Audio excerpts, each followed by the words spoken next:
So at this stage I've applied a little bit of crushed glass to the background, and all the time thinking about, when I put my second layer on, is it going to sit flat so that I can put more things on that layer. So I've glued down these pieces here, and I've propped up these corners by using a single piece of crushed glass so that it will just balance that level out. We haven't quite finished with that first layer yet. So far we've created like a blue background with a few kind of blank patches in it, which will look quite clear. So just to give you an idea, this kind of blue detail here, that's how your copper leaf is going to look. So next we're going to do like the birds, and to create a bit of detail down the bottom here. So we're going to use our copper wire for this.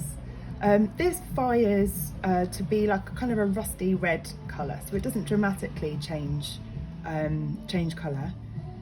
And what I do is kind of twist it into like an interesting shape. But what might be nice, you can always twist this into initials or even a date or something to make this a personalised tile for yourself. So you could always cut it with some scissors. It's easy enough to just cut with some normal scissors. And you could twist it if you wanted. Maybe let's go for like a P or something like that. So if I wanted to give this as a gift, you know, it might be quite nice just to put initials or something like that in the bottom.